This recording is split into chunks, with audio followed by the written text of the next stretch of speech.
wonderful artist, Miss Flora Purim. We'd like to let you know who the guys are. George Duke at the keyboard. Miroslav Vitous on bass. Ndugu on drums. Raul De Souza on trombone. Airto Moreira, percussion. The first thing is a group composition. It's called Funky Thing.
so light as a feather can be.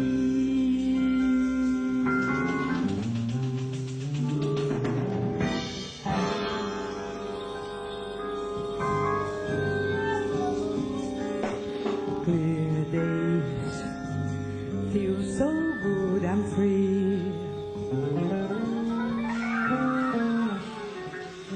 So light as a feather can be.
Purim, ladies and gentlemen.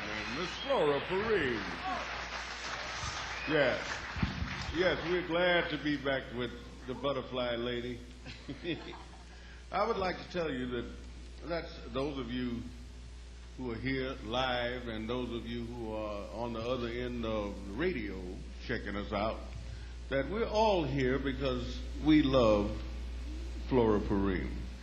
And we all finally have the privilege to play with her once again. And that's a beautiful feeling.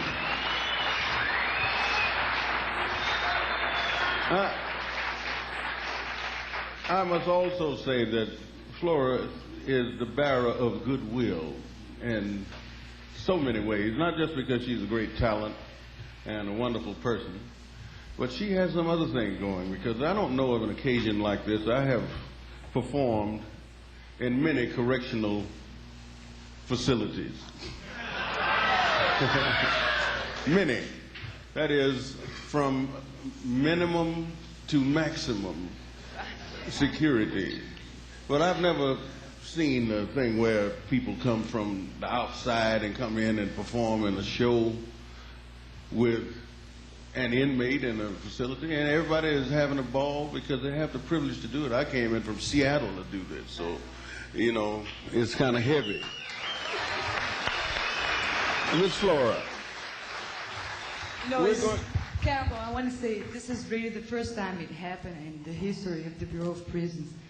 I know it seems incredible, but Warden Wise really had a lot to do with that. And he fought for it. They didn't want to let me do it. And he finally got around, and here I am. Let's hear it for the warden.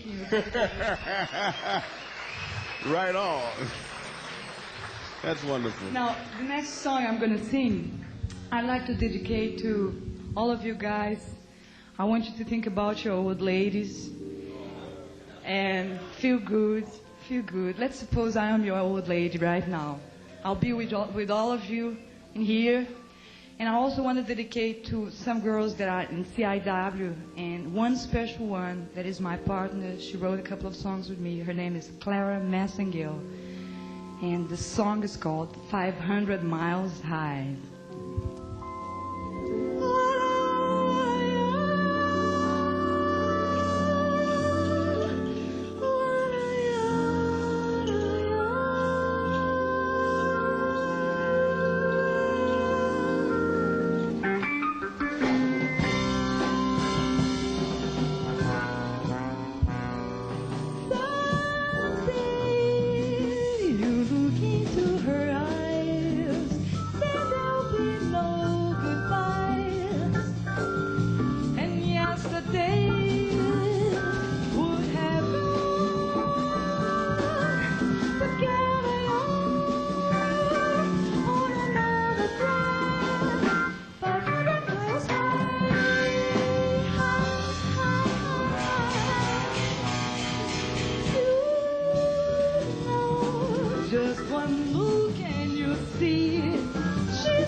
Yes, 500 Miles High. That's a composition by the great Chick Corea, who I'm sure some of you know. He bad.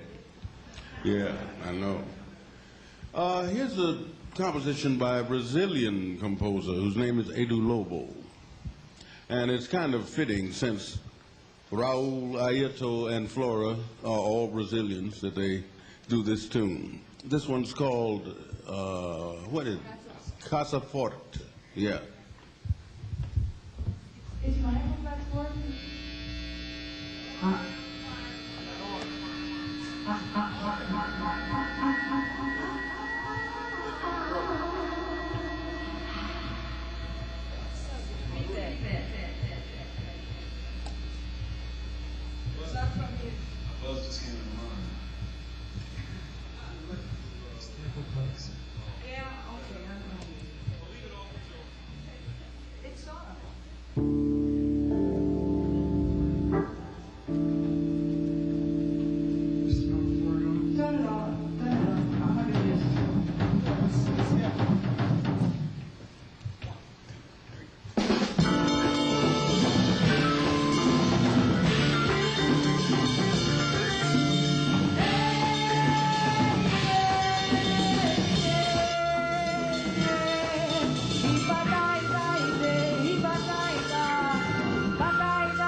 Fortune. Yeah, thank you very much. Flora Purim, once again, ladies and gentlemen. We are enjoying her so much. The next tune is a composition by the great McCoy Tyner. No, I changed my mind. Oh, good. That's what I like. It's her prerogative. You know what? I want to give you something because you've been giving me a lot through the years. So I'm going to sing for you special, a Brazilian song that I know you happen to like a lot. Okay. It's called O Cantador, and it talks about a man that goes on the road with his guitar. And the only thing he does is sing about people he sees and about the world. And for the world that he's seeing now, he says that his song is pain, but it's so strong and brings love too. So that's the whole story. I'm going to sing it in Portuguese, which is my native language from Brazil.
Flora Purim. We're grateful. For this next tune, Airto has something to tell you. All right. Yes. Well, wait a sec. I've got to tell you something, guys. First of all, this next guy that's coming here happens to be my old man, and I'm very proud of him. And I want you all to meet him so you know why I'm so happy all the time when you see me at the hospital. That's Airto Moreira, and he's a great percussionist.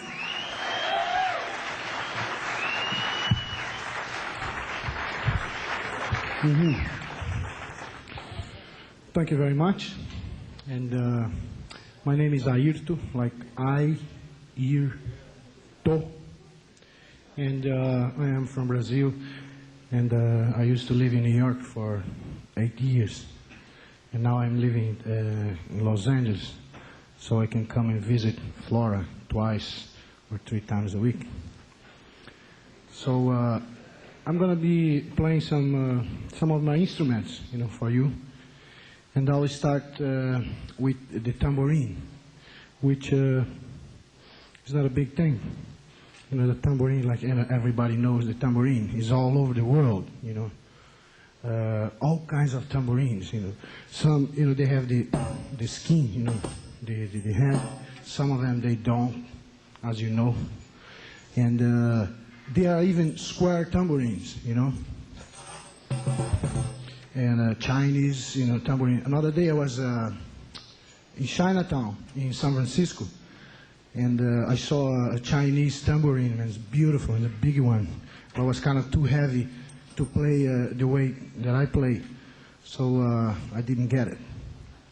But it's still there.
This one. Yeah, I say yeah because, no, because I just said yeah. I could say no, which doesn't mean a shit anyway. Like, this instrument is called a cuica, and it's a Brazilian instrument, which, doesn't mean nothing. And has a bamboo stick inside, which is attached to the front, the skin. And this is a wet piece of cloth. And it's a kind of, it's a friction, Let me show you. With the wet piece of cloth, and the bamboo stick, and you get this weird sound.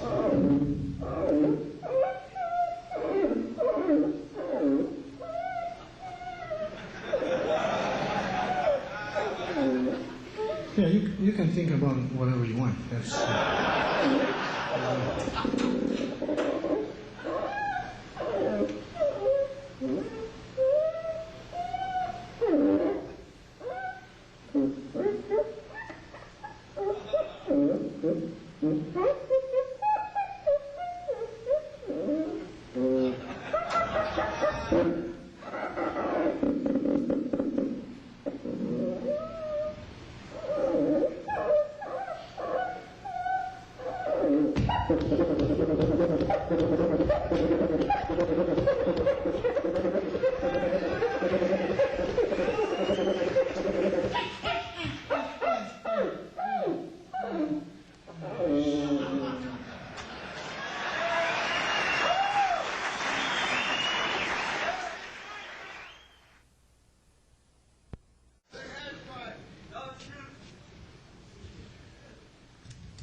No, this is not a bow and arrow, or not even a pipe.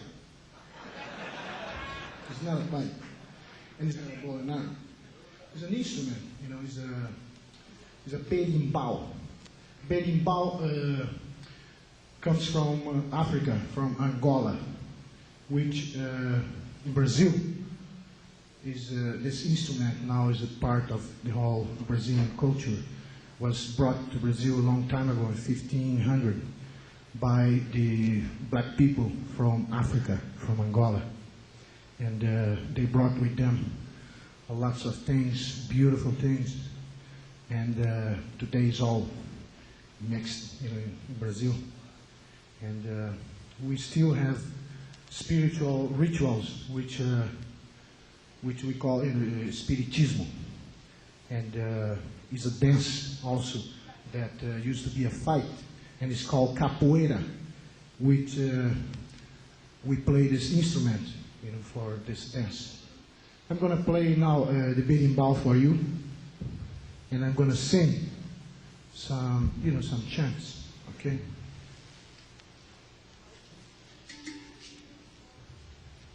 This is KBCA, Los Angeles.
Asquililla,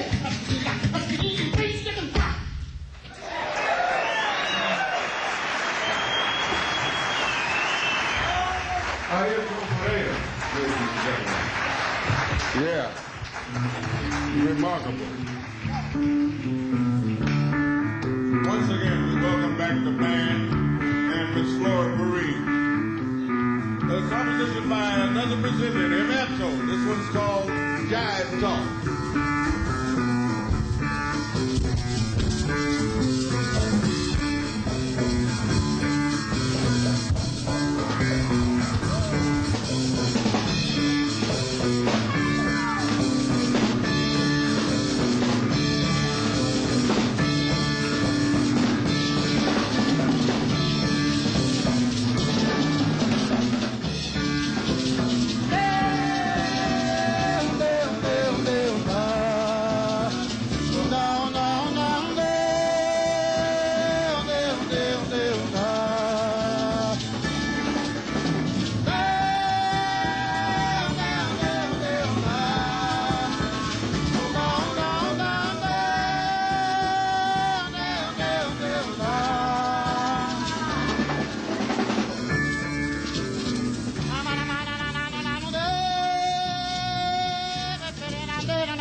I guess it's gonna be it. And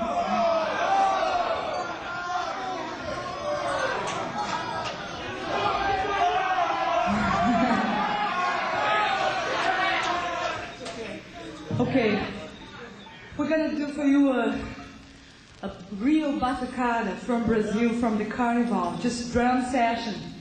And I hope you get off in it and will be it. Thank you very much for giving me all your support and being here.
there's some back in the wings.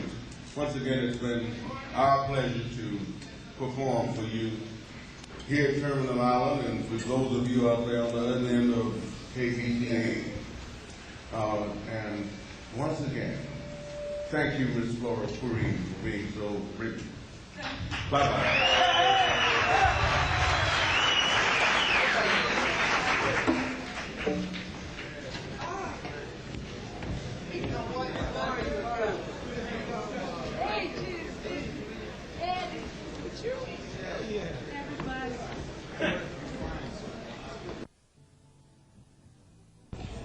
Well, this is Leonard Feather here on KBCA FM, and it's a rather strange situation there because normally at this time every Sunday in the studios at KBCA doing my regular program, and for all you know I might have Flora Purim there as my guest, but there was no way of working that, so we did it the other way around. I'll tell you the basic facts before we talk to Flora. Flora Purim is giving a concert this afternoon at the Terminal Island Federal Correctional Institution in San Pedro. She has been an inmate here at the institution since last August. Flora Purim was voted #1 female singer in Downbeat's Readers' Poll last year after the release of only her first record as a solo artist. That means she was ahead of Ella Fitzgerald, Sarah Vaughan, all the great singers of history, which is quite remarkable. She's won universal acclaim from critics here and abroad, and her albums have garnered all kinds of top airplay and just everywhere, middle-of-the-road pop, easy listening, and, of course, the jazz stations like KBCA. One outstanding feature of her music is the inability to classify it. We'll go into that in just a moment when I talk to her. She was arrested on a cocaine charge in 1971 and was convicted, and a series of appeals leading all the way to the Supreme Court were unsuccessful. She's now serving a sentence of 0 to 3 years. Actually, she went before the parole board immediately after arrival at Terminal Island, and she was denied parole.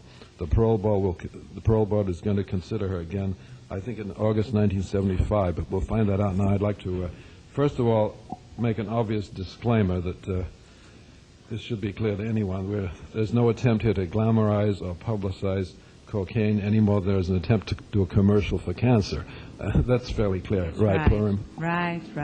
Flora, what is the reason for the sudden switch? Right up until a couple of weeks ago, your presence here was really unknown to almost everybody. I was one of just a very few people that heard what happened, and everybody kept the silence, presumably out of deference to you.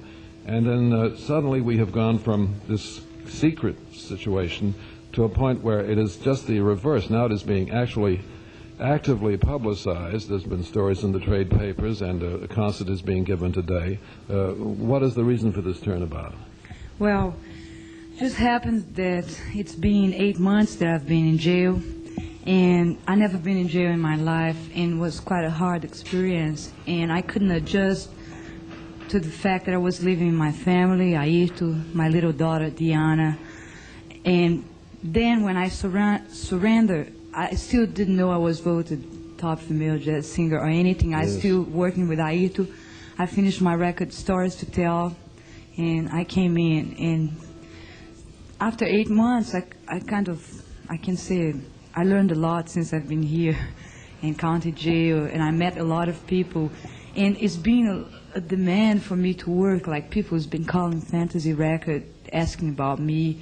And I just felt that it wasn't fair to hide anymore, because it's true and it happened and I'm still here. There are so many emotions that I was thinking when I watched the first of the two concerts. Of course, the second one is going on in a few minutes, but whether you feel embarrassment, self-pity, excitement, bitterness, determination, strain, what are your real basic emotions today? You want to really know that? Yes. I feel very excited, because music is being my main form of communicating, even with myself, And for me to have the chance to sing with musicians like George Duke and Miroslav Vitous and Airto and Ndugu and Cannonball and Raul, I know not even when I was on the streets, I couldn't get it together, because each one of them got their own thing going. Miroslav's got his own band coming, and George works with Frank Zappa. Cannonball's got his band, and Ndugu works with Santana right now. So I feel really emotional and excited, and I know I'm making people feel good, so I feel good. It took quite a lot of effort to bring all these musicians together here today, didn't it? Well, mostly it was their own willingness, which, I mean, I really appreciate. They made me feel so well by just coming in and giving me their time, and it's just, I feel good, and I hope everybody holds on till I get out of here, because I'm ready, you know. Well, what is the situation regarding the possibility and the likelihood of when you will get out? I have a chance to be paroled when they review my case in August 75, and if this happens, then I'm going to fight immigration, which is already being taken care of, because there's a special bill for performers because of John Lennon and some other people. Yes, I know about that case. So if, like, some senator presents the bill, I can always remain in the country to perform and to visit, but not to leave, which is what I was doing in the last 8 years. Well, yes, you came here in '67, right? About the end of '67, and I've been in Europe with St. Getz and with Airto and with Chic, and I've been traveling mostly of the time, you know. So it's not going to change much. No, I would think that once you do get out, you will have a very bright career ahead of you. How do you compare your situation with, say, Billie Holiday, who got into trouble much later in life? Well, there's a different on the dope that she was using Different too. kind of narcotic, that's very Yeah, clear. well, like that, like, you know, on staff you can really get strung out, and you can decline. And I used cocaine, and I smoked weed, and I took pills. I used all kinds of drugs, but junk, you know. And after I was busted, a month after, Chick Corea invited me to be part of the band Return to Forever. So when we had to go to Japan, I told him, listen, I don't know if they're going to let me go because I was busted. I told him about what happened, and he said, why don't you come to a Scientology place and talk to some people that I know? So I went in, and it felt really good, you know. They accepted me the way I was, and I really improved my senses about everything. I started to confront my own situation exactly how it was, with no self-pity or nothing like this, just saying, well, I was busted and it was it, I have to handle it, and that's what I'm doing right now. Well, that answers my question then. No self-pity, no real bitterness about what's happened? Maybe a little? No, I saw horrible things, you know, and they're going to stay inside of me for the rest of my life, but I think I learned from it, you know, and I just find out that there are other kind of people that need understanding and help, and they're human beings just like me, you know. And of course I found out in a hard way, but everything is worth it, you know, and I'm taking a great lesson out of my jail time. Well, your spirit and your morale sound marvelous. It's really impressive. How have the contacts been with the outside, with musicians writing to you and so forth? Incredible. I've got letters every month from Billy Cobham, from Stan Getz, from Chick Corea, from Stanley. They even writing music and sending it to me. Do? Yeah. And Airto comes to visit me twice a week and brings Diana. And once in a while he writes a song for me, and I write a song for him. And that's what's happening. Airto has moved on here now, I assume, right? Yeah. Airto, can you come in for a moment? Yeah. Hello. You are now living in the Los Angeles area, right? Yes. I'm living in Alta Loma Road, which is close where the Playboy Club used to be. Yeah, I know where you are. So, and you continuing with the group without Flora? Yeah. Yes. By the way,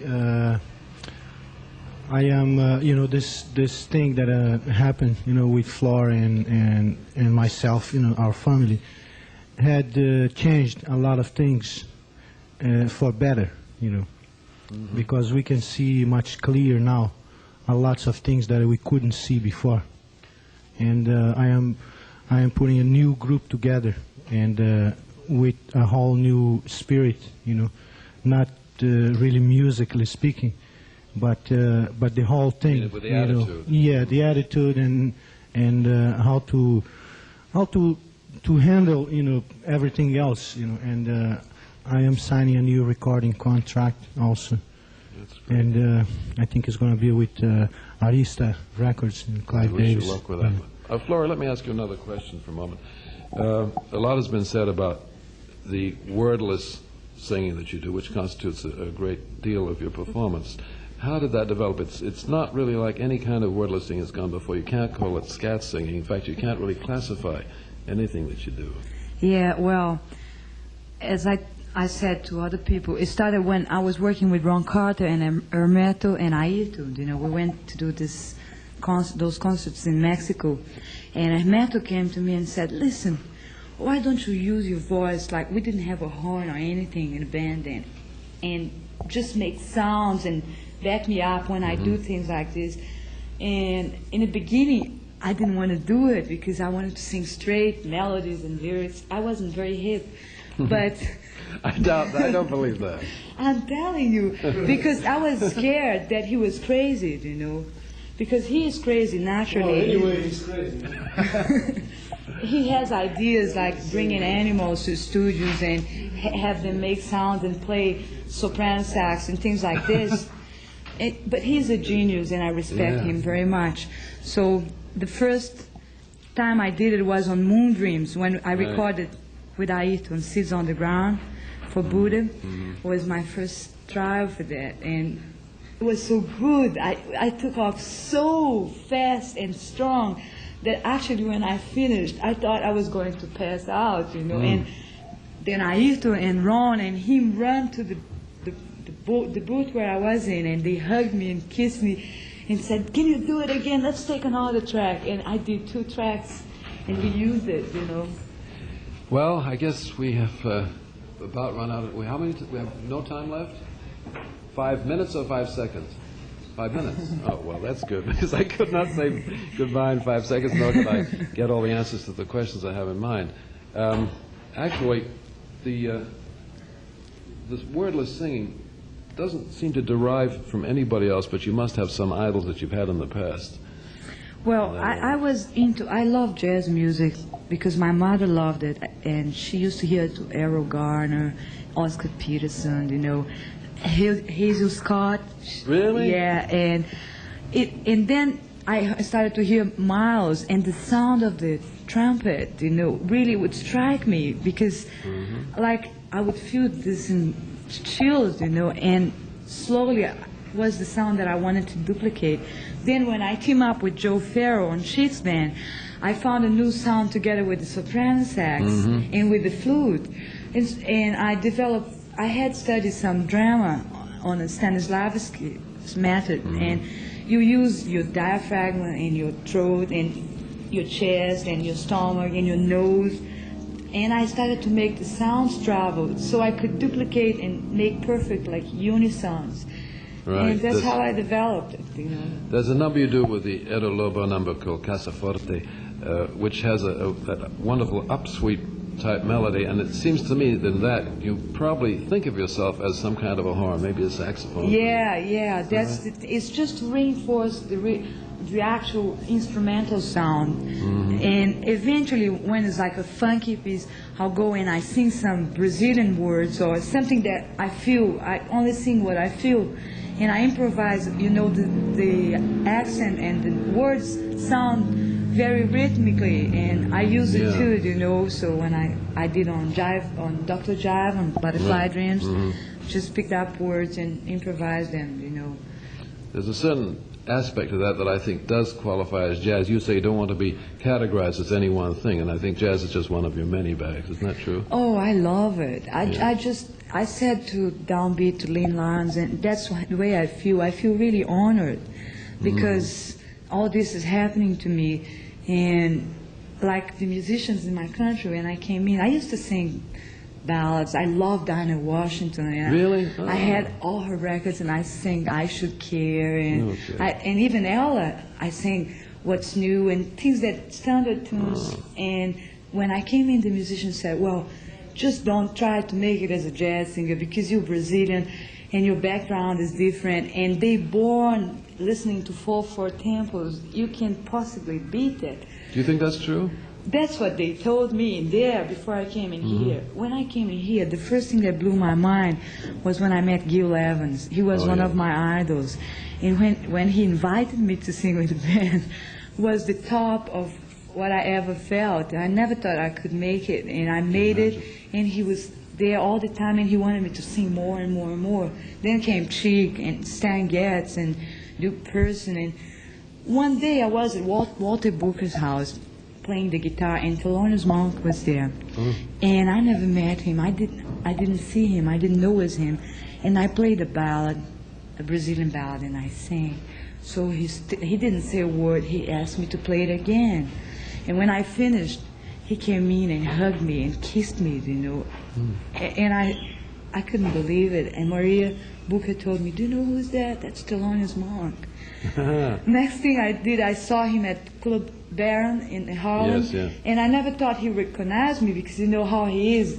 He picked me up by the hand and introduced me to each musician, you know, and told them, check her out, check her out. I think the reason that musicians react that way to you is that you are inherently a musician yourself. You studied guitar for 4 or 5 years with Oscar Castanedas, right? Yes. Who is now with Brazil 77. Yes. And I think your musicianship is one of the greatest aspects of your performance. And I'm looking forward to hearing it again right now. And I wish we had more time to talk. But Flora, is there anything you want to say to people who might get into the kind of situation you're in? Well, I just want to tell you all that a joint or a blow, it doesn't worth your freedom. Believe me, it's so much that you lose, and there's so many ways to get high without drugs. Right. Music is one of the best ones, but if you write poetry, or if you make leather, anything you do is an art, you know. Just get off in it and forget about drugs, because drugs is something that you depend on, and you got to depend on yourself. That's a wonderful closing thought. Flora Purim, it's been wonderful talking to you, and I hope the next time we meet, your next birthday, by the way, belated happy birthday, I should say. That was Thursday, right? Yes. And your next birthday, I hope we'll meet somewhere else out in the world. Thank you very much. Thank you, all of you. And we'll be back right away with the concert.